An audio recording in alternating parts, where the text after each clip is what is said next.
about to go downtown. Downtown, hey! Downtown. You about to go downtown. Good morning, good afternoon, good night, and welcome to another week's episode of Downtown World, Don't Waste No Time with Negativity. And I'm truly excited for you guys to get to know this king this week. If you're listening, as I say, you don't know who is in, so make sure to like, share, subscribe. But if you're watching, you already know that we have a true king in the building that has definitely been through a lot of adversities and found a way to transcend past that sunshine list, is here on the Canadian side, we call it, and get into that millionaire tax bracket. And I would like to welcome King Khatib Ali today. How are you doing? I'm doing great. Thank you so much. You're looking great. You're looking fresh, melanin shining, the suit's popping, looking good. That's right. We got to put our best foot forward. That part. So yes, thank you for just being here. Don't waste no time with negativity. It's definitely just that. And seeing your story and just getting to know about, especially your newly released or fairly new release book, Cows versus Rhinos, Yes. you definitely embody like what we love to speak about here. So I won't waste any time. A standard question that we do ask here is, what is a situation where it was definitely negative, but somehow, some way, you found a way to rise above? You might have even surprised yourself and you chose not to waste any time with negativity. Okay. Well, I'll tell you, after the Marine Corps, I started going the wrong way when I got released from the Marine Corps. I was in the infantry. I did all kind of things in the Marines that I better not talk about, right? Yeah. But at the end of the day, when I got out, for a young Black man, I thought that the world was just going to, give us a big hug, right? Mm-hmm. But it didn't. I couldn't find anything making what I was making in the Marine Corps. And so when I got out, I was stuck. I started this low minimum wage job. And as a veteran, I was looking at, man, this is ridiculous. I mean, I think I should be doing something a lot better than this because I have more talent than this, Mm-hmm. And so I started going the wrong way in life, the negative way in life, just like you said. And so that wound up getting me locked up for a long time. Now, I wasn't locked up in prison because all the charges were dropped and all that stuff, but I did have to stay in a jail cell for 18 long months, okay? Very long. Those 18 long months, and I tell people all the time, God doesn't call the qualified, he qualifies the call. And so when I was in there, even though a lot of the charges, stunk and all that stuff, and I knew a lot of them weren't true, at the end of the day, I knew God slowed me down for a reason because I was on, a path of destruction. I was running laps around the decks of the Titanic, okay, going down a bad, course of life. So at the end of the day, I got out and I said to myself, while I was in there, I read the autobiography of Malcolm X. I read the Bible 3 times. I read the Quran a little bit more, right? And found this book called Think and Grow Rich. So the most important books to me in regards to business is Think and Grow Rich and the autobiography of Malcolm X, right? Napoleon Hill is a mentor from afar. I even named my dog after him, okay? That's how important that book is. Wow. And so that was the positive aspect of me sitting down and saying, you know what? You don't need to make fast money illegally because you can make fast money legally. So when I got out of jail, okay, in Charleston, South Carolina, I ran into the car business, right?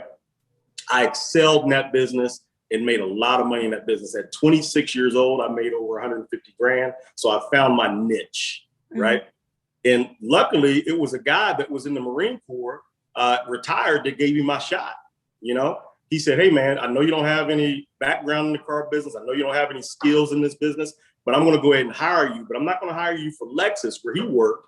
He took me across the street to a Toyota dealership, and that's where my journey began. Wow. So, it's very ironic that you chose that as, not that you chose, obviously, that you shared that as your story, because I would love to share this quote with you that I literally just shared on our blog. And it's so fitting. So I just really wanted to share that with you. Give me 2 seconds here. And we're almost at over 20,000 likes on this. So I'm people are feeling the energy. Yes.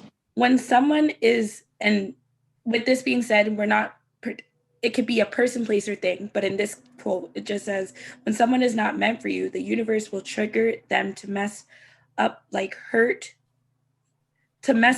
hurt you, or disappoint you until you get the message to release them. That's powerful. And with you explaining, and I apply that to pretty much everything, where it's just kind of like, if you keep doing this, the universe, God, whatever you believe in, is going to keep teaching you that same lesson until you have that aha moment. I tell you, I have a saying that I tell everybody that I teach in my seminars. If you don't discipline yourself now, something or someone will discipline you, right? To start doing the right thing. And it could be a never-ending circle. Every single year, a lot of people don't understand, they end up with the same decisions that the universe put in front of them last year, right? Every single year, it's like deja vu. It's like, man, I've already done this before. I've already been through this before, because it is your ancestors, it's God, it's everybody's the universe telling you, hey, listen, you've got to make the right decisions, and we're going to give you a different opportunity, right? But it's going to be the same opportunity we gave you before.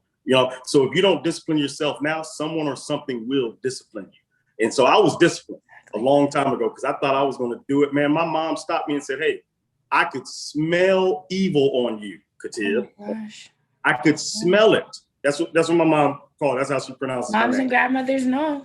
Yeah, I could smell it, Khatib, and I didn't listen, right? So I got disciplined. I got slowed down.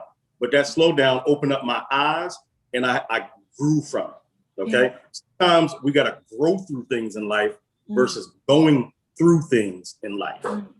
I love that. And just thank you so much for your transparency. And I know I don't know you, but I am so proud of you. I'm so proud of where you are. And it's just, we need to normalize people knowing these stories, people experiencing these real life situations. And it's just motivation. That is what, Downtown World is all about. Whereas people, real life, real things, celebrities, it's great. But I love speaking to people like yourself, where it's just like, not that you could touch it, but you could touch it to be like, yes, like you can do this. One of my favorite interviews to this date, I spoke about on another show that I have, is with Iyanla Vanzant. And she was speaking to Charlemagne the God. And she's always saying things that just has me super channeled in, like, she has my brain going. And she asked Charlemagne, because he was discussing being with his therapist, etc., and May being the month of mental health, and I'm sure being incarcerated and just all the things you've been through life, mental health is something very important. And she said to him, are you doing the healing work or the growth work? And you yourself just said it. You were doing that growth work. Have you applied and started doing the healing work yet, Khatib? Most definitely. One thing as a Black man, because I can only speak for my, because I'm a Black man, I believe that every Black man and woman, they need to go through therapy. Yes. Does that make sense? Not necessarily just sitting in front of a psychologist or a psychiatrist or whatever you want to call them, right?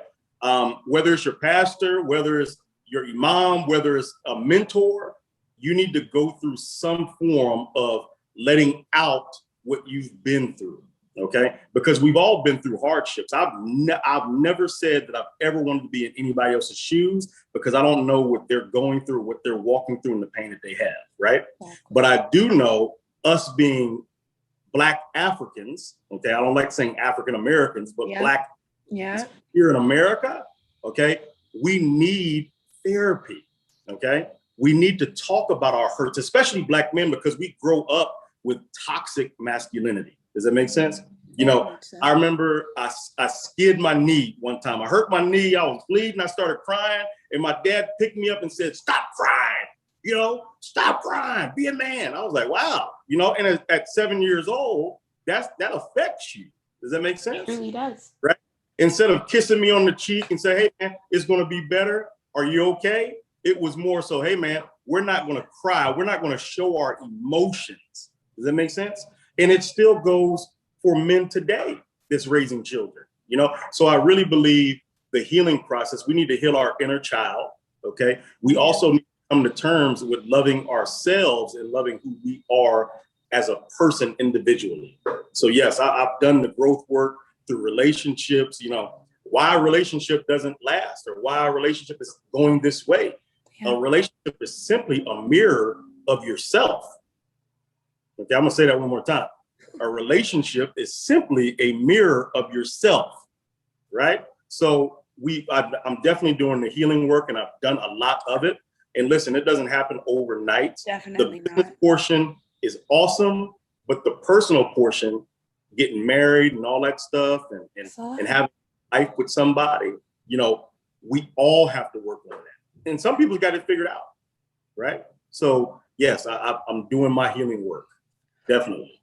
It's huge, and I've been speaking continuously with people on the fact of just breaking those generational curses and everything you speak on. Like it extends into every aspect of life more than our people want to realize and give notice to or not. So let's continue to do that. Let's continue to normalize not sweeping things under the rug, therapy, and just being transparent and, letting those people know in our lives that regardless of what title, because family, they like to, I'm sure you can attest to the more successful things we're getting for you all of a sudden, but I'm your aunt, but I'm your cousin, but I'm your this and I'm your that. Everyone's laying claim to you now. If some best advice you could give to how you maneuver through that or trying let me tell you, maneuver through that.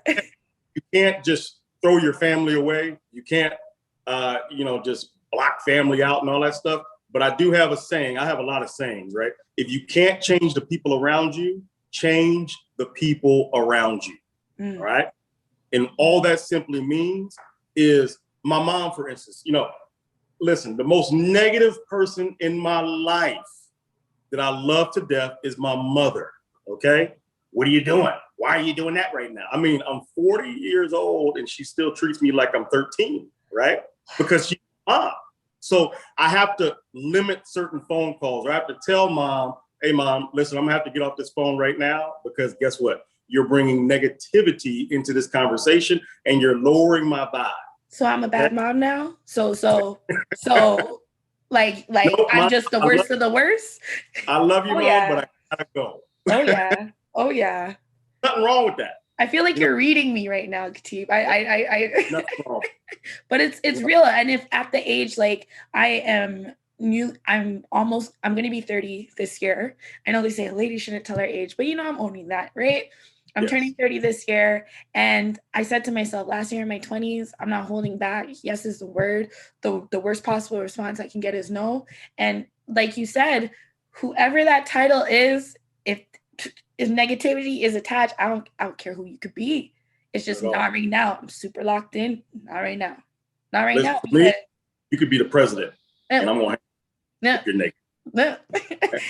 Here in downtown, we also say, eat fruit and mind your business. And that's what I do.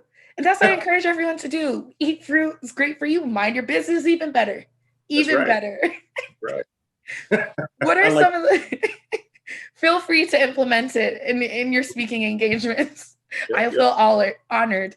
But, what is a way in your life that you implement self-care? Because you're doing, you're healing, you're growing, but you also have to care for yourself. Something, and I know I'm quick to answer, but not at all. Something I'm really, really doing right now, and I'm excited to share because a lot of, Black men don't do it, right? And that's getting out into nature, okay? That's planting your feet on the ground with no shoes on. We call that grounding, right? Getting out there, feeling the sun hit you, the vitamin D, right? Because we all are vitamin D deficient because of our melanin, right? Yes. And so we want to get out into the sun. We want to get out into, see the trees and things of that nature. And so I go to the park a lot lately. And I tell you, I've been feeling so good. My blood pressure's been down. I'm in Atlanta, so I take these little, VO rides, these little scooters and stuff. Yeah, Instead of I driving, miss her just so much right now. the ego cars is what I call them. Instead of driving my ego cars, Yeah. I do a scooter. And people are looking at me like, what is this dude doing on a scooter? One of these little VO scooters. Yeah. And I'm telling you, man, the stress relief that it gives you is crazy. And then I drink a lot of water, right? Which cheers. our body water. And Yeah. we all, we forget about that. Water doesn't taste the best because it has no taste. I'd rather drink some juice. So I'm taking all that stuff out of my life. Yeah. And I just like to re-energize myself by going out in the nature, going for walks in the park, things of that nature, and then going to the beach. The beach is very rejuvenating, because guess what? Our ancestors, a lot of the beaches where I live, okay, that's where a lot of our ancestors had their last stand. Does that make sense? Very true. I'm still here with you because I'm losing you're power. fine. You're fine. Very true. That's how I do a lot of my self-care. Mm-hmm. I'm happy that, you shared that because I want more Black men to know that's okay. I feel like until you guys get in relationships or situations with someone and you start using their products or whatever they may do, but I want men to do this on their own, like not because of who they're affiliated with, right? Mm-hmm. Now, women like that. When you have a good woman, a woman is here to be protected, right? And the divine feminine is here to lead the world forward, okay? And as a man, you've never seen a president didn't have a wife, right? True. Because a woman is going to uplift you to become an even better man because she has divine feminine, right? Yeah. And so divine feminine now, especially right now, are going to lead the world forward. So, whenever you're in a relationship, you're like, I don't want to go, because women like to do the park, they like to do picnics and all that stuff. But we're like, I don't want to do that. That's not me. Yeah. Right. Yeah. Listen, you're telling them to go. We got to start doing it because we're dying in droves. Okay. From foolishness. And I've worked at nursing homes and been visiting and volunteering at nursing homes pretty much all my life. It stopped since the pandemic because constrictions, but my whole entire life. And I'm telling you, over 80% of the time, it's the gentleman that's in the wheelchair before the wife. Oh, most definitely. Most definitely. Yeah. Now, as I was explaining to you earlier, eat fruit, mind your business. It is a saying that we have here and a lifestyle, if you will. And when I say fruit, I say to my women, it's great for the skin, great for our yoni. As a gentleman, it's great for your skin, great for your body, all the things. And as well, fruit being wisdom, knowledge, things that add substance to the inner you, right? You've given a lot of fruit tonight, Khatib, and I'm not. I hope people aren't taking lightly to it because I'm definitely not. But the book Cows versus Rhinos, love the concept. It's so fitting, especially. I guess you could kind of say I'm in the podcasting world where one of the most popular things being discussed kind of right now is the Joe Budden Podcast Network and how things have been, conspiring, conspooling, boss versus worker, all of these things, becoming a CEO, who is a CEO versus employee. But Cows versus Rhinos embodies that. It discusses, touches on all these things. So what was just I know you kind of mentioned, or Ivan mentioned to me, but I wanted to ask you, what was just your inspiration for Cows versus Rhinos? Well, I was driving by a pastor one day, taking a long trip to go do a seminar, one of my training seminars. And I saw those cows in the pasture and they were all eating grass at the same time. And I was like, man, well, this correlates with society, because society, they all do the same things. We were told the same things growing up. Go to school, get a good education, land a job in corporate America, and then retire and get a gold watch and a turkey, okay? But me coming out of the Marines, I found that, man, this isn't happening. I did everything I was supposed to do, and now I'm sitting up here behind bars for no reason, right? Except for trying to make money, So, and now that venture is legal throughout the whole world. Right. So at the end of the day, as a Marine, we had to have thick skin. OK, we had to charge the enemy because I was in the infantry. Right. And so it always correlated to being a rhino, You know what I'm saying? So thick skin, okay? People shooting negative arrows at you, and those negative arrows bouncing right off of you because you've got that rhino armor, okay? If you're a cow, you've got thin skin, okay? You do everything that you're told to do, and then your dreams end up in a graveyard. And I tell people all the time, you know, a goal is simply a dream with a deadline, okay? So we gotta go out there and be fearless like a rhino. You know, we grow that horn on the front of our face so we can just run through brick walls, okay? Yeah. And so cows don't have that. Cows will go and then they go to slaughter, okay? And not even know they're going to slaughter. One cow gets slaughtered, the other cow's going up the mill behind them, getting slaughtered again. And every cow is seeing this and they don't run off to do something different. Yeah. It's the same thing. 97% of the population are cows and 3% of the population are rhinos. I was told a long time ago by a mentor of mine, if all the money in the world was spread out equally, okay, within a year, it would all go back to the same hands of the elite, the 3%. Mm-hmm. Does that make sense? Mm-hmm. Okay. So if I got reparations, $150,000, I'm going to give that back to Louis Vuitton. Okay. I'm going to give that back to Ferrari.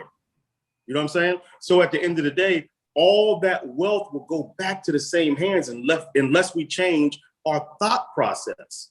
Ooh. Does that make sense? Okay. Very much so.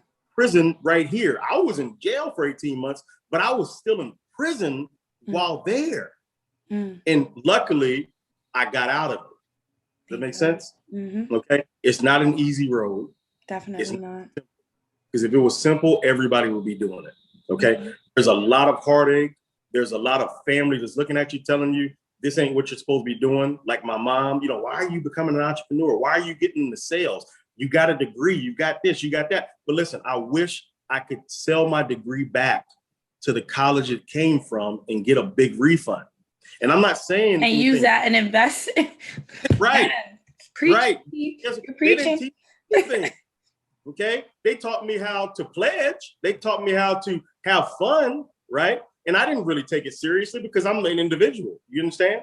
So other people take college seriously. There's people that become doctors, lawyers, and that's great. But everybody can't go through 8 years of school. I know I couldn't. Exactly. So we've got to have a different path.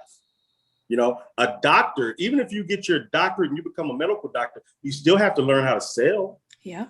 You'll have to be an entrepreneur. Yeah. Right. And so a lot of doctors are coming out here failing. They have to work for a hospital, okay, and make $90,000 to $190,000 a year when they could be millionaires with their own practice, but they were never taught that. You know, they go to school. Let's also be realistic, right? Because one of my pet peeves as well is like sometimes with speakers, coaches, etc. Yes, go for your dreams, aspire to that. But there's some people that are just going to live and die as a cow. And as a true rhino, you know this, that you cannot convert everyone to being a rhino. Exactly. It's not for everybody. And guess what? There's, I have an assistant. She's a great assistant, but she never wants to get into entrepreneurship. But but my business would not be the business it is without her. There it is. Okay. Mm-hmm. And some of my sales trainers in the field right now, my business would not be the business that it is without them, And so everybody is not geared to be an entrepreneur, but I would love to teach everybody how to be one. Does that make sense? And that's what my book is all about. Yeah. Yeah. There's people inspired to do great things. I just like that. And thank you for just being honest with that, because I feel like some people, they really do profit off of selling people this false hope and people fall for it. And I don't want people, not that I'm discouraging everyone downtown, don't waste no time with negativity, but it's just honesty. That's like the music industry. You have the masses, you got the fans, and you have the people on stage. Like, it's just the way of the world now. Like, I recently just watched the movie Wall Street. Now, which I just learned. I was like, oh my gosh, how have I never seen this? But I was like, some people are going to be like Charlie Sheen. Yes. They're going to do whatever, I almost swore, whatever they have to do to get it done because they see the vision and they're like, right. I want to be on the east side. Yes. I got time.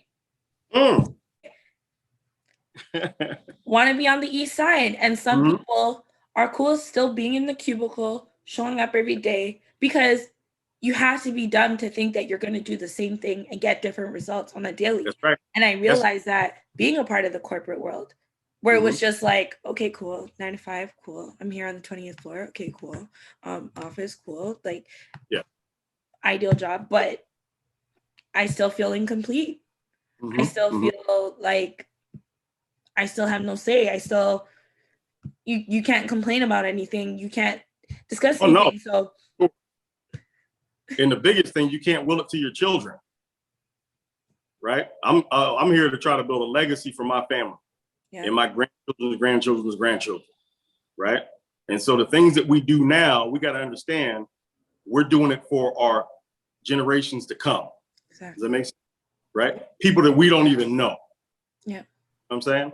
You know, I keep my grandmother's degree, right? I keep my grandmother's degree. She graduated from Allen University, right? This is the oldest degree that I've ever seen in my life, right? But she was an educator, you know? And, you know, my family was big into music and entrepreneurship. And I guess that's where I get it from in regards to entrepreneurship. Yeah. But, you know, I keep that degree just to let myself know, you know, she did this for me. She taught people when it was a time to where, you know, a Black woman, you know, wasn't even heard of as being a teacher, right? You know, let alone into public schools that she had to fight to get into, you know? And so for me, I look at that and I say, you know what? She created a legacy for me and my father and my grandfather. And so I need to create a legacy for my grandchildren's grandchildren. You know, I've got 2 beautiful daughters and they mean so much to me. And I don't want them to go through the things that I've been through. You know? As a parent should. Yes. But it's deeper. For me, it's deeper than that. Yeah. Because I know I did this little seminar with it was like a battered woman seminar, right? And I believe highly in woman empowerment, right? Because I got 2 daughters, you know, and I know women are here to lead the world forward. And so I went through this seminar and it was a battered woman seminar. I got a place for them at the Marriott penthouse and they did all the little dressing up and, you know, her makeup and all that stuff. But all the ladies in the room, I was the only guy there besides the cameraman. And all the ladies in the room started talking about their life, their childhood growing up. And man, I'll tell you, I don't want to dig deep into it, but I was crying and hurt by listening to their stories, man. Yeah. I said to myself, I said, man, I never want my daughter to go through any of this stuff. I'm telling you, the Black woman story, it's normalized, but it's not. The people that were the closest to them. 8 out of 10. Not look like what they, right? So at the end of the day, y'all are here to make us move, help us move forward. And so I'm big on that. Big on that. You know, I guess that's why I got 2 beautiful little girls. And they must be proud because what I love, I've been transparent over the years on this podcast of like, you know, the relationship that my father and I have. And he has been through like so many adversities in life. And the older I get, the more I just appreciate. I can imagine the stories and the real life situations that you can share with your daughters. And like, sorry for my language, but I'd be like to my dad, you a real nigga. Like, that's a real nigga shit. Like, you know, and the fact that we have that dynamic, mind you, he's a pastor, but you know, another day, another time. But it's just the fact of like, when you go through real things and your children can look up to you, like I'm sure when I look at Blue, her parents, not only 1, but 2 parents being home and getting to hear the stories and the information. That's what the lineage is about. Sharing that information from this to the next, to the next, to the next, to the next. It should not look the same. And our paths cannot look the same. And I'm not a parent yet, but what I am learning is the fact that you cannot expect your child to do it exactly like you. It's going to look different. Technology is different. The times are different. So I want to ask you, when it comes to your girls, you know, pandemic, families have been kind of more forced to be even more close in proximity with each other. What is something I tell you, my daughters are my world, right? And so, man. So let me ask you this. What is something that your daughters would say that they maybe learned about you during this pandemic that they maybe didn't know about Dad before? Well, man, I'm gonna talk about my youngest daughter, Nyla, right? She looks at me like this guy's like weird. Because he doesn't go to work nowhere, you know what I'm saying? She notices that I travel all over the place, and she's been to several different places with me, right? But she's like, "Well, Daddy, you're not like everybody else. You've always been on the computer working and doing these Zooms and all that stuff, you know." And so she notices that I don't go to a place of employment, right? And I'm always free to be at her dances. I'm always free to do things with her, you know. And so at the end of the day, she really noticed that during the pandemic that Daddy really didn't have to go anywhere. And the reason she noticed it because I was doing it before the pandemic. Dad and goes out, gets really came to a realization for her, like, man, this guy, what does he do for a living? Yeah. You know, she asked me, what do you do for a living? And so it's hard for me to kind of explain it to her, but I'm an entrepreneur. I'm a serial entrepreneur, and I do whatever it takes. You know, so I love that with my daughters. My oldest daughter, she's special needs. My oldest daughter, that was another trial that I had to go through in my life. Yeah, she has cerebral palsy, one lung and one kidney, but she's my personal hero, right? She's my personal hero. I would not be where I'm at right now without my oldest daughter, you know, because I saw all the things that she went through. I was in the hospital with her for 6 months, and I saw all the things that she went through. And this little girl was still smiling the whole time, right? No, I can get emotional talking about this. No negativity in her heart. Yeah. No fear in her heart, and just a big smile at the end of the day, right? Peace. Yes. And so we strive to be like that. Yeah. Okay. Our inner child strives to smile all the time. You know what I'm saying? So that's the beautiful thing about my oldest daughter. My youngest daughter, she's going to be an entrepreneur. She's going to be a leader. She's going to do everything that she wants to do. Yeah. You know? So I love that. Big. I truly love that. And it's ironic sometimes in life where like you feel like a person that you have to be there for. Without me, like, what is it going to be? And they end up actually being more of that for you. Yes. People, you know, Rick Ross, one of my favorite rappers, top 5 for sure. And one of his tracks, I feel like it was Santorini, Greece. But in multiple of his tracks, he kind of just discusses like friends that he has that are incarcerated for life. And literally all they have is that phone conversation. Yeah. And it does so much for him over the years, even going through seizures and things of that nature, to have that, knowing that there's no amount of money he can give them to change what, like, multiple life sentences. You get what I'm saying? Some real things, real people, real things, real situations. And I love that. And I love that you have that in your life, because not everyone has that. It's funny you talk about Rick Ross, because one of my favorite verses, you know, in one of his raps, right, was, you know, getting the foreign in the morning, pick your daughter up, right? And then he said, and now the women be the realest ones. You know what I'm saying? And so he's always preaching in his rhymes, you know what I mean, on some real levels, you know, that a lot of people don't even get. And my other favorite artist is Nas, obviously, right? Just listen, you know, Stillmatic, the beginning of it. Oh, the intro to Stillmatic. We both said it at the same time. will give you goosebumps. Yeah. You know what I'm saying? Shoot, man. What do you say at the beginning of that, man? You know, blood of a slave, heart of a king.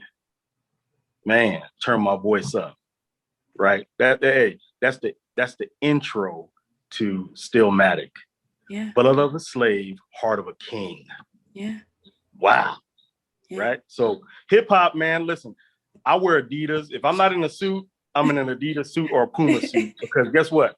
Adidas was the first brand to help us, with endorsements. And a lot of people don't know this. Jesse Owens, the owner of Adidas, was waiting outside of the World War II Olympics for Jesse Owens to put on a pair of those Adidas. And him and Jesse Owens became business partners. And Jesse Owens won all the gold medals, made Hitler look like a chump, and showed that we were the divine, right? We were the power, and he was wearing Adidas when he was doing it. And the second is when Run DMC took the stage with My Adidas, the first commercial type hip hop group out there. And they got paid big money with Adidas. And then obviously we know Kanye West, Adidas made him a billionaire. So I got a lot of hip hop, man. I tell you, it has transcended everything that we thought it wouldn't transcend, With the Kanye Adidas one, I will say he made them richer, because most definitely. That is a prime example of what Black people have gone throughout our whole history, whereas we put people on to the ideas and the natural things that come to us that isn't as hard, I guess, for everyone else, and they take it and make bread. So it's exciting to see, and I can honestly talk about hip hop and music like as if it's a relationship. Like I'm a big nerd when it comes to those things, but like it's real, you know what I mean? And Rick Ross, Rick Ross is definitely one of those artists where listening to his music, like just certain things, it just even if you don't resonate with it, you can't wait to get to that part in life. Like when he's saying things like, my bank account that caught the Holy Ghost. What number did he see? That's true. That made him say, woo. Hey, that's deep. You know what I'm saying? People don't understand that. You got to pray over, listen, you got to pray over your bank account. Hey. Okay? You got to make sure that you manifest the right things in your bank account. You got to make sure it's clear of negativity, right? Just like your spirit. You need to pray over that bank account. A lot of people don't know that. So that word bank account, it caught the Holy Ghost. That's serious business. Serious. And people just think a bank account is just that. You need to pray over your bank account. Pray it all. Bitcoin, crypto, all of it. All of it. It's wide open. And that's one thing the pandemic has showed us, that we're all connected. We're all a part of the collective, right? And it also showed that, listen, the whole globe is so small, right? Because everybody was catching, the virus was spreading like wildfire. Okay. I'm big on being fearless. So I don't really, certain things about the virus are a little kind of skeptical to me. Right. But at the end of the day, there are people dying. There are people going through certain things, but it showed us how closely tied we are with the rest of the world. Right. And it also showed us, listen, you could be here and you could lose it just like that. Just like that. Right.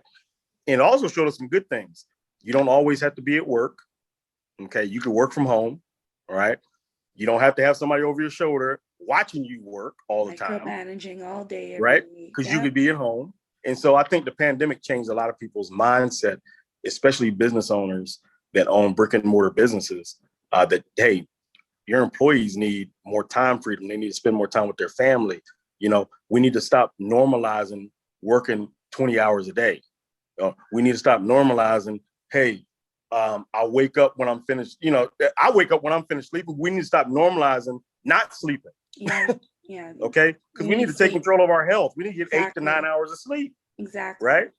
In order to be really productive. Exactly. And one thing I saw when I was in the car business, we didn't believe in that.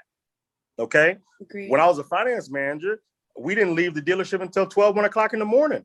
And guess what? I ate food when I got home. You know what I'm saying? They got me overweight, right? And with being overweight, you got a lot more stress. You got a lot of anxiety. Okay. You're not getting any sleep because we'd be back to the job at 9 o'clock, 8 o'clock in the morning for a sales meeting.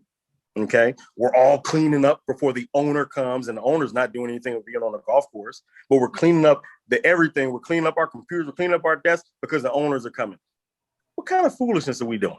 Okay.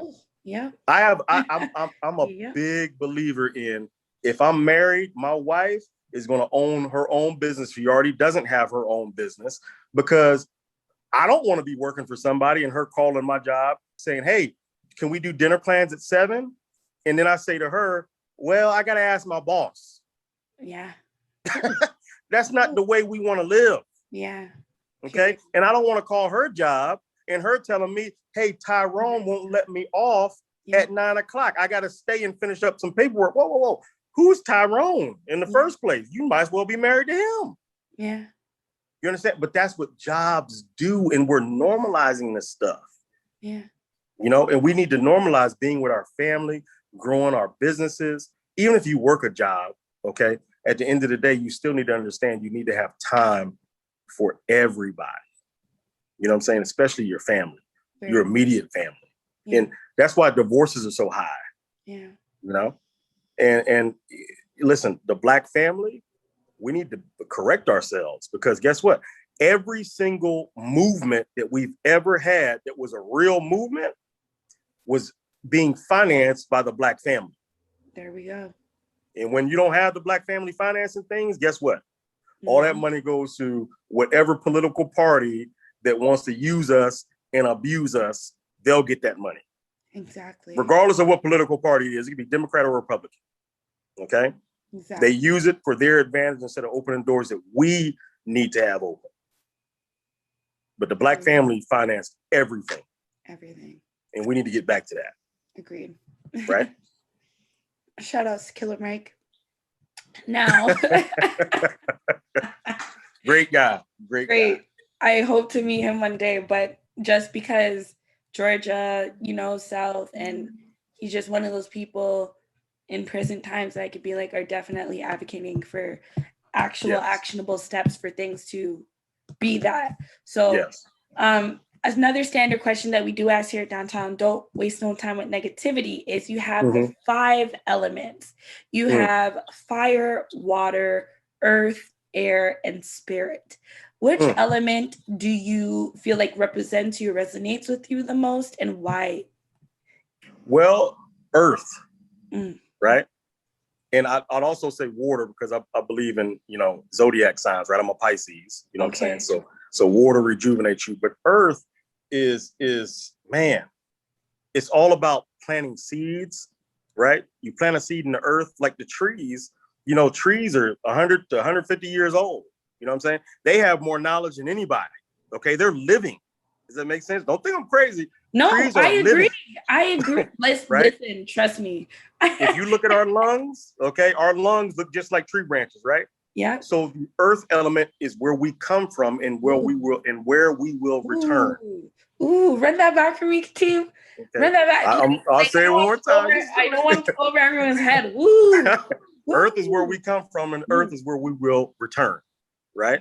And so if you water a plant, that plant continues to grow. You know what I mean? So if you plant a seed, it will eventually manifest into what you want it to manifest to. Okay? All you got to do is keep watering that seed. So earth and water are very vital to me, right? You know, air is important, but earth and water, I mean, the whole earth, which we live in, is mostly water, right? Exactly. So at the end of it, if you don't understand that element, then how are you going to understand watering the earth and the earth being what you're going to go back to? You know what I'm saying? So, you know, we could talk spiritually, and I think we need to talk more spiritually as Black people, right? That is us. That is the essence of us. Yes. Without spirituality, you know what I'm saying? We can't go anywhere. That is literally, we are in direct alignment of that. Yes. Yes. Yes. Yep. 1000. Love the answer and the analogy with like the trees and our lungs, the branches. Yes. Fruit. Serious fruit. Now, Khatib, I know tech is not working in my favor, and I'm not even letting that hold us up because this conversation is so powerful today. So I'm very sure that my audience, it doesn't even phase because it's all about this and what we're hearing and receiving. Most definitely. So I truly appreciate you. And it's not about what I look like, it's about Khatib. So we can see him. It's all great. Well, I tell you, you know, when we say certain things don't work, we always got the enemy. The enemy doesn't want a lot of things to work correctly. Hey. Right? that bad negative spirit doesn't want a lot of things to work correctly. Okay. We think the devil is this red fellow with horns, but man, the devil is negative. Okay. There's two portions of the atom, positive and negative. Yeah. Right. And that negative portion of the atom will try to get involved and try to mess up and try to sabotage everything that's good. Okay. So you got to keep moving forward, you know, and that's why being a Rhino is so important. It right? is very, very, very. And I want to ask you as well, Khatib, because you're a man that, as we said, you're truly a man, been through a lot of things in life. And what is one of maybe the most, like, I don't want to say rumor, but things that people may assume about you, and it isn't that. That I'm unapproachable, Mm. right? That I'm, you know, I got a beard and a bald head. That I'm not, you know, somebody you can just come talk to. I'm not a guy that likes to have fun, right? I think I'm a comedian. You know what I'm saying? I like to joke. I like to crack jokes. I'm a pretty funny guy, right? Yeah. And so people don't know that about me until they get to know me, you know? And so I'm a very approachable person. I'm willing to help everybody. And I'm a very giving person, you know, and I give secretly. Yeah.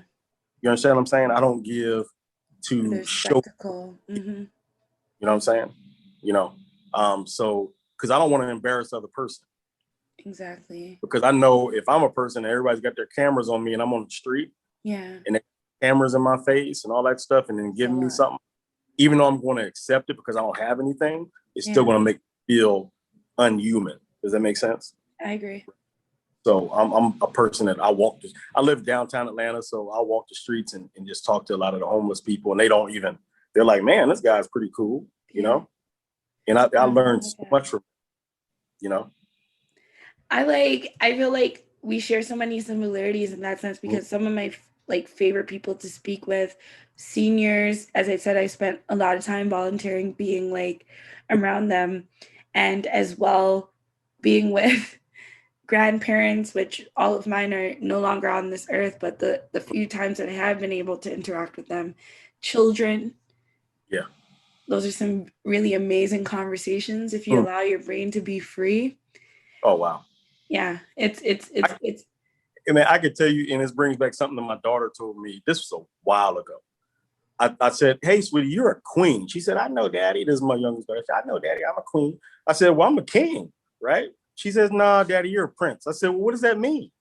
She said, you're a prince. I said, well, why am I a prince and you're a queen? Shouldn't I be a king since I'm your dad? Yeah. She said, oh, in order for you to be a king, you got to be married first. And so I thought she was... filter. Listen, I thought she was like saying, oh, I need to get back with my ex, her mother. Yeah. Like, and I said, well, you want me to get back with your mom? She says, nah, you know. You just gotta... Something. But God will help you find who you need to be with. Ooh. I was like, excuse me? So, you know, children are the best, right? Because their thoughts aren't as convoluted. They're not as brainwashed in a sense, you know. As I was speaking with you the other show, Eat Fruit, that I have, it's just so ironic, everything that we're discussing, because we discussed a lot of that this week, and I wasn't asking you questions from the show. It was just, you know, one of the main topics we spoke about is the decolonization of the human mind. Oof. How important that it's so huge of a topic, which, you know, but the aspect that I chose to tackle is food. And you were kind of raising on that. But if we were to just dig a little bit more deeper, I'm not a vegetarian. I don't pretend to be of that. But as I said, eat fruit, mind your business. There's certain things in my life that on a daily I will incorporate and do, because it's just in the long run going to help us to be who we need to be, our true divine selves. Yes.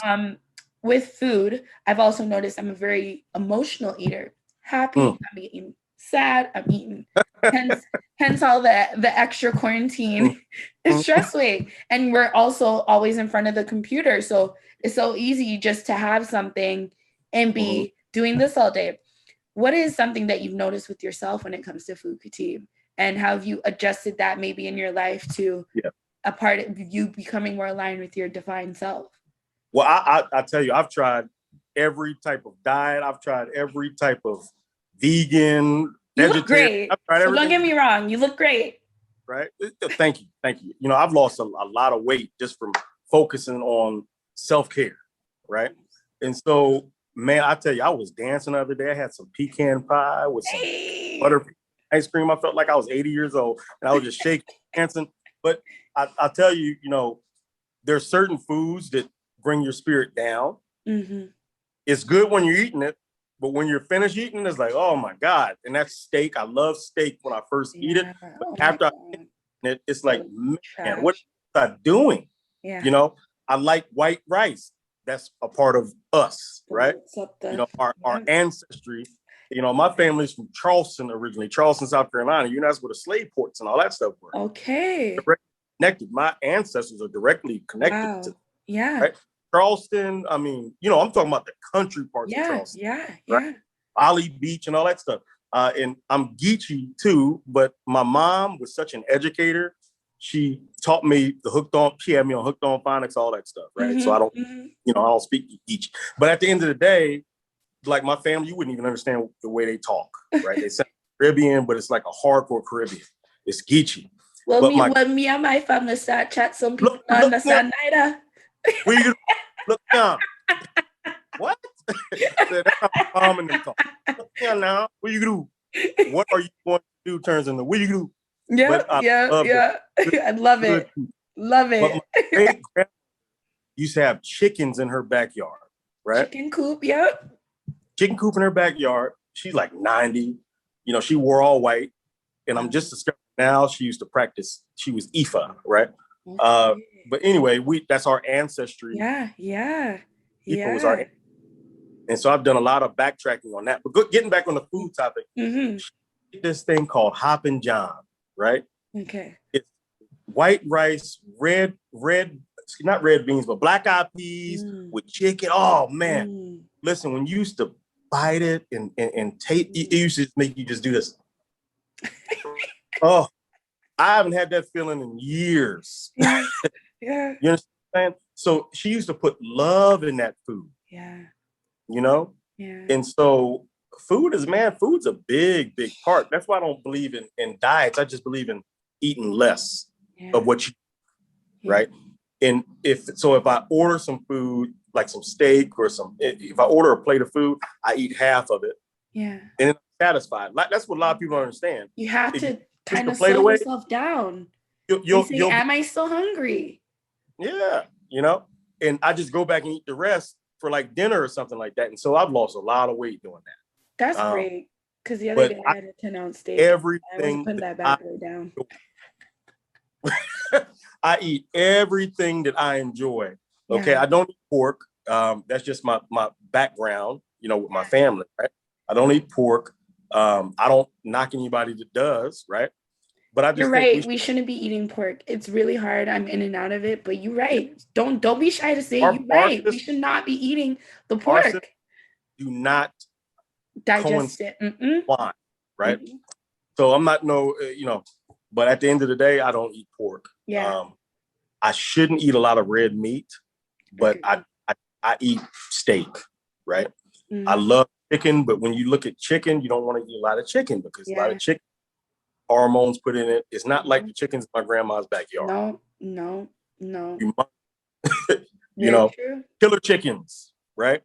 I like seafood. I hated fish, but now I force myself to eat more salmon and fish and stuff. It's all the way you do it. It's all the way you do it. Tilapia, because tilapia is like eating pork. It's man-made, right? Okay. Tilapia is man-made. It's not a real fish. I don't eat it, but I never knew that. Tilapia is, and catfish, you know, catfish. It's really popular with Americans. Oh, catfish. Oh my God. Catfish is like a pig of the sea. It'll come out of the water and walk. A lot of people don't know that. Oh my God. So we love some fried catfish. So I'm not going to turn anybody. Oh my gosh. And all that stuff, like a crab boil. Oh my God. Like I believe crab boil. I'm there. I be making the seafood boils at home. Love it. You know, so a lot of like people don't understand, you know, stop doing all the crazy stuff you see on TV, but eat what you like because those bring memories. And listen to your body. If I go to the Caribbean and I have a Caribbean dish, that's a memory. If I go to Germany and I have some bratwurst, beef bratwurst or whatever, it's a memory. German's bread is so hard, you can't, but so soft inside. It's not like American bread, right? As Black people, we have our own way of doing things. We can get a loaf of bread, and that front piece of bread is going to end up meeting the back piece of bread, right? Yeah. That's just the way we do. I agree. I watched, because I loved, as I said, I watch a lot of random things because I like to just learn, Yes. And that's why I was so happy when you were mentioning the books that you've read. And I hope everyone took note and, get those books in your life, in your system, because really great books. So you had to go all the way back to the beginning. But, in the sense of like with the bread, I remember watching this episode because I love watching like culinary food related shows. So there's a place where like, it's like, I don't want to say a hot springs, but throughout random parts just on the earth, there's just natural like heat, like kind of like you would see a vent on the street and how the heat, like, and I want to say it was Germany and like a bunch of places kind of surrounding there. So there's a group of people that bake the bread, and I believe it's probably the same bread you're talking about. There's one where it almost looks black. It's like a dark brown, I believe. Yeah. And they just put it in like a hole, in one of the holes that have the heat coming out, cover it up, cover it in cloth, cover it with the dirt, let the steam like stay in the earth and take it out, I believe like 13 to 24 hours later. And that's how they cook the bread. And Hawaiians, the Hawaiian custom of cooking the whole pig underground. Hawaiian custom to cooking a whole pig underground, right? The Germans do it with the bread and all that stuff. But we got to get a passport and get out there, for all your followers, get a passport. Okay? Get some stamps in it. You will never understand life fully unless you understand different cultures. Go. Be safe, but go. We can watch all these World War II documentaries about how bad Germany was, but when you go to Germany, it's probably the cleanest country you ever want to go. And the people you ever want to meet, especially if you're a Black woman or a Black man. If you go to Germany, you're going to be treated like a king. That's what I've heard. The same thing. I love the Spanish countries, the Hispanic countries, like Dominican Republic, like Costa Rica, Colombia. I got a friend, a Black guy that moved to Colombia. His father's a very well-to-do doctor out here. He moved to Colombia and changed his citizenship. He said, man, all the people are just beautiful, man, and we're just normal here. And this guy was kind of spoiled, right? He had a silver spoon, and he's saying this. So how do you think we feel, people that grow up like us? For real. You got to get out there and see how powerful we are, 1,000%. Collectively, Black Africans here in America, we are the 5th richest country in the world if we put all our wealth together. But we only let our wealth run through our community one time.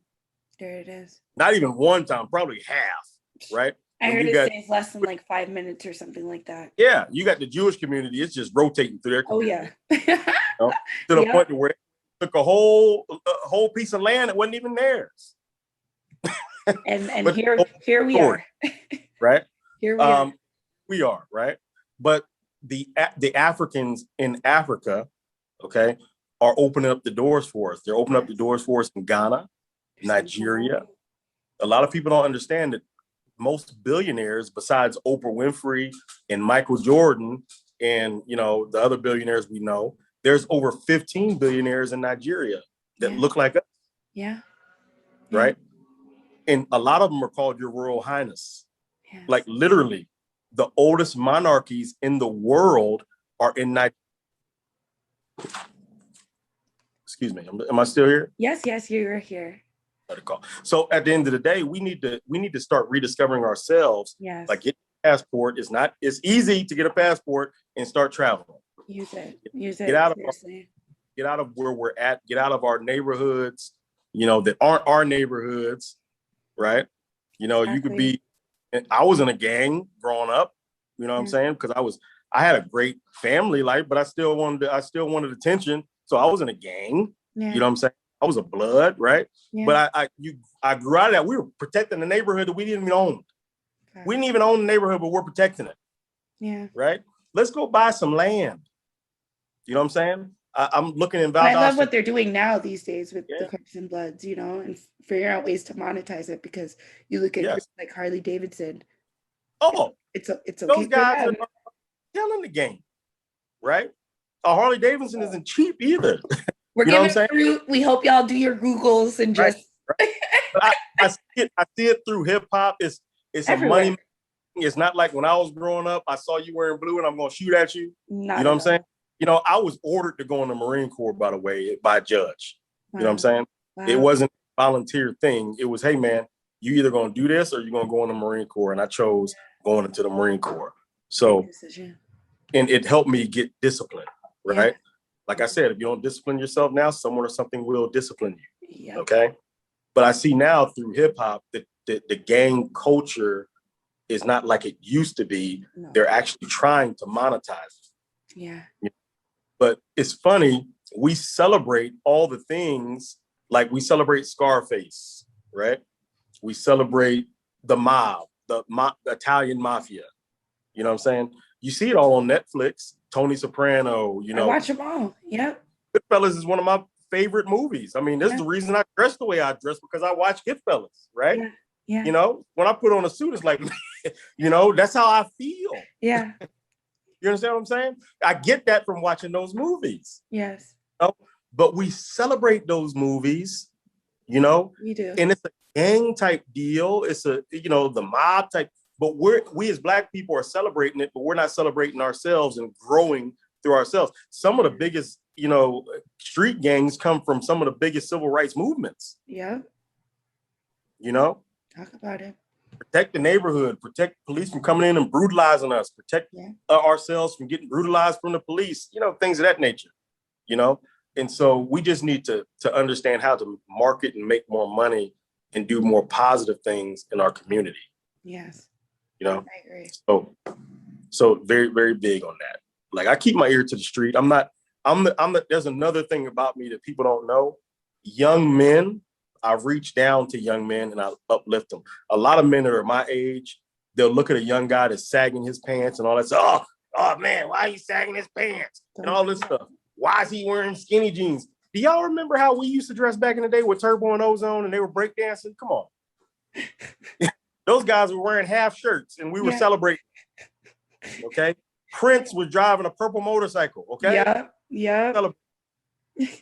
Celebrate the young men. And help, man, listen, when I talk to young men and I talk to them about myself, my past, and what they can do, they do nothing but give me love. And they're so, hey, you see their faces.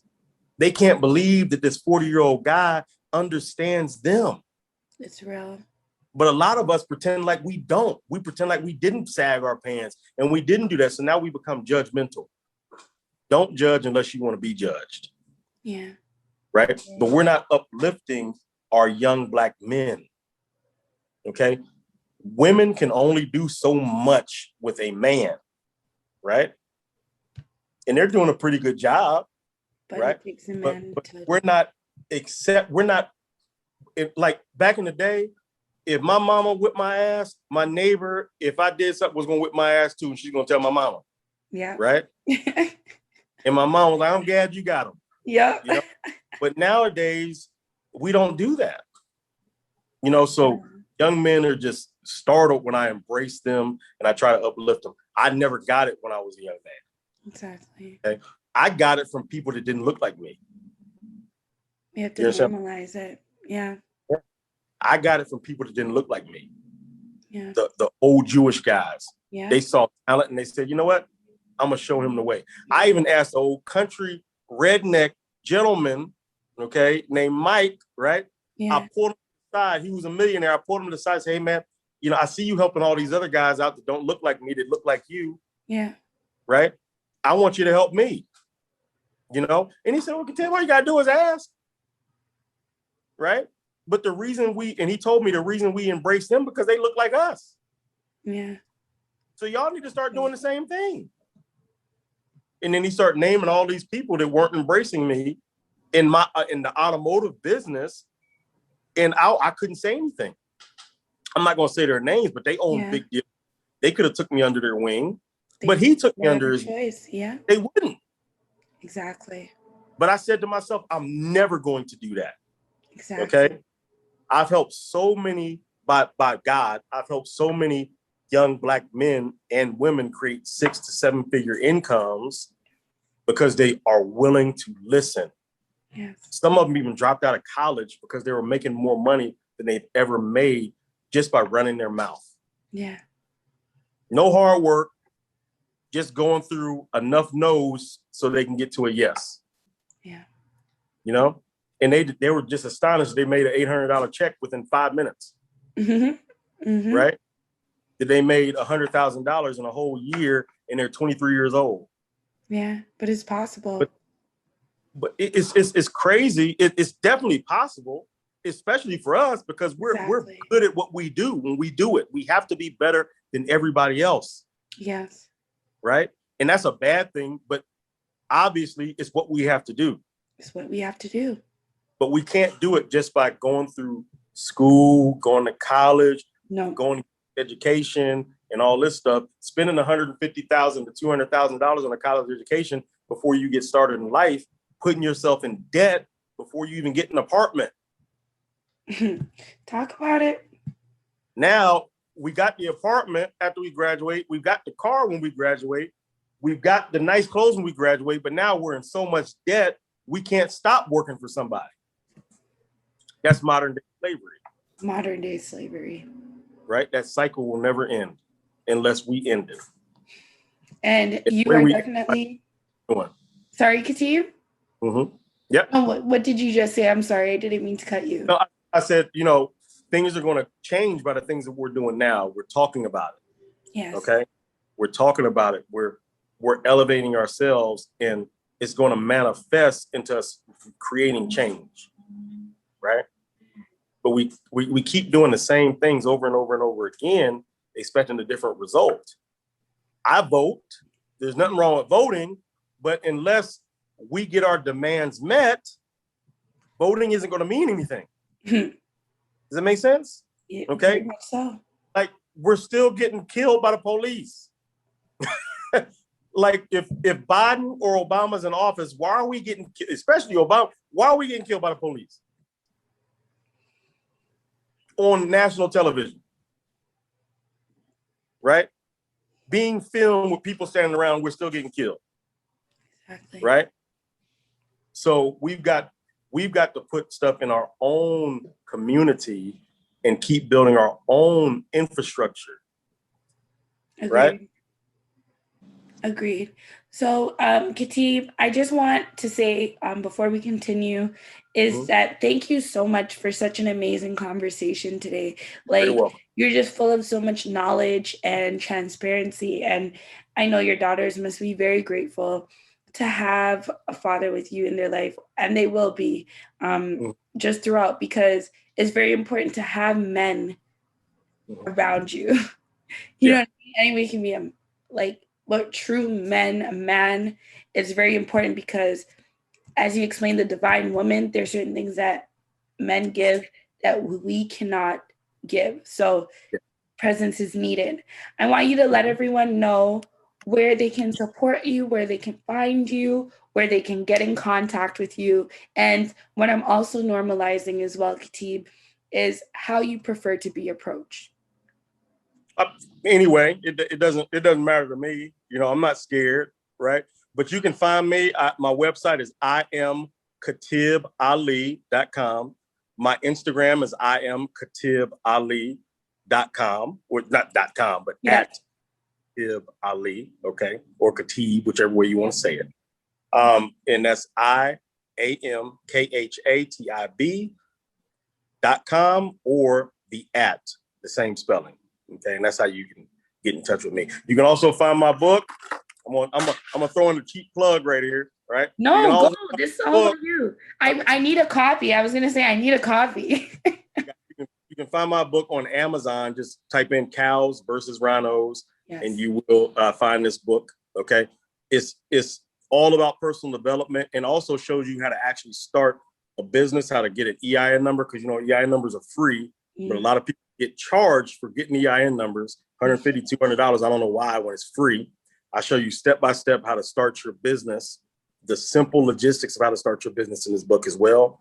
And I also recommend other books that help me become who I am. You know, it's a very quick read because guess what? If you want to hide something from a what, you put it in the book, right? We've always heard that. And a lot of people don't like to read, but this is a very quick read that you want to keep going over time and time again. And it's going to help you on your entrepreneurship journey without spending a lot of money. Yes. Love that. Thank you so much. This has been Khatib Ali with us today. He chose not to waste any time with negativity. We ate fruit and minded our business and gave a lot of fruit. So thank you so much, King, for just being here today. I truly am excited for everyone to just hear this conversation because it is filled with a lot of information. You guys make sure to support and get the book, Cows versus Rhinos. I will be making sure to support because I want to be a rhino, period. That's right. So. Yep. Awesome. Thank you so much. No problem, Steve. Have a great day. You too. About to go downtown. Downtown, hey!